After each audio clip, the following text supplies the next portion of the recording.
और अब समझिए सेंगोल की पूरी कहानी। इसका नाम सेंगोल ही क्यों पड़ा? इसके ऊपर विराजमान नंदी का संदेश क्या है?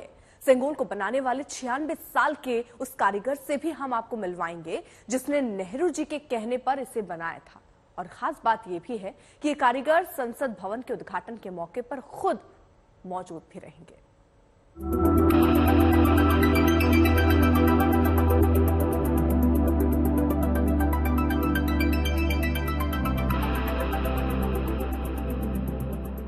सेंगोल संस्कृत शब्द शंकु से लिया गया है, जिसका अर्थ है शंख।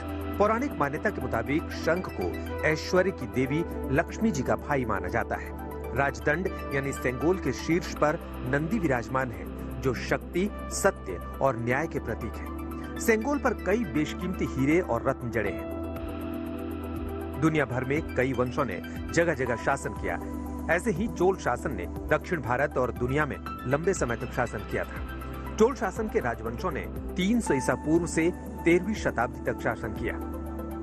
चोल शासन में जब किसी को राजा बनाया जाता था तो उसे सेंगोल दिया जाता था। जिसके पास ये सेंगोल होता था वही राज्य का राजा हुआ करता था। सेंगोल बनाने वाले 96 साल के वुम्मिडी की जुबानी सुनिए सेंगोल की कहानी। किसी की सिफारिश पर हमारे पास सेंगोल का निर्माण का न्योता लेकर आए थे। उन्होंने हमें इसके चित्र दिखाए। यह एक गोल लंबाकार वस्तु थी जिसे बिल्कुल वैसे ही बनाना था। यह एक महत्वपूर्ण स्थान पर जा रहा था, इसलिए उच्च गुणवत्ता आवश्यक थी। हमें इसके निर्माण का आदेश मिला। यह चांदी से बना था, जिस पर सोने की परत थी। आधीनम के सानिध्य में इस निर्माण से जुड़कर मैं बहुत ही प्रसन्न था। स्वतंत्रता सबके लिए गौरवशाली क्षण था, पर आधीनम द्वारा हमें सेंगोल निर्माण का दायित्व सौंपने से उस क्षण का महत्व बढ़ गया था। 1947 में जब लॉर्ड माउंटबेटन ने पंडित जवाहरलाल नेहरू से पूछा कि सत्ता हस्तांतरण कैसे किया जाए, तब पंडित नेहरू ने राजा गोपालचारी से राय मांगी। फिर उन्होंने सेंगोल प्रक्रिया के बारे में बताया और सेंगोल को तमिलनाडु से मंगाया गया। इसके बाद आधी रात को पंडित नेहरू ने इसे स्वीकार किया। हिंदू संस्कृति के प्रतीक सेंगोल को बनाने से पहले बाकायदा पारंपरिक अनुष्ठान किया गया था। राजगोपालाचारी ने सेंगोल के लिए तमिलनाडु के तंजौर जिले में 500 साल पुराने धार्मिक मठ थिरुवदुथुराई अधीनम से संपर्क किया था, जिसके बाद चेन्नई में ज्वेलर्स वुम्मिदी बंगारू चेट्टी ने सेंगोल तैयार किया था। बाद में मठ के पुजारी ने सेंगोल लॉर्ड माउंटबेटन को देकर उसे वापस ले लिया था। We are going to be part of history, and this is a privilege given by our elders. And the minute we think that it is going to be there, it shows how rich our culture is. आजादी के बाद से पिछले साल तक सेंगोल इलाहाबाद संग्रहालय में रखा था। इसे 4 नवंबर 2022 को यहां से दिल्ली भेज दिया गया।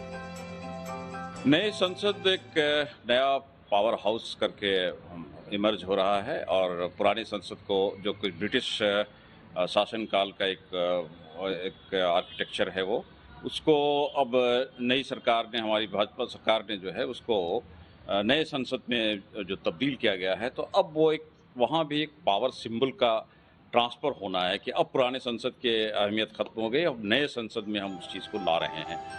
गृह मंत्री अमित शाह ने सेंगोल की जानकारी देते हुए कहा कि 1947 के बाद इसे भुला दिया गया था। 1947 अगस्त के बाद सेंगोल सबकी आंखों से ओझल हो गया, इसको भुला दिया गया।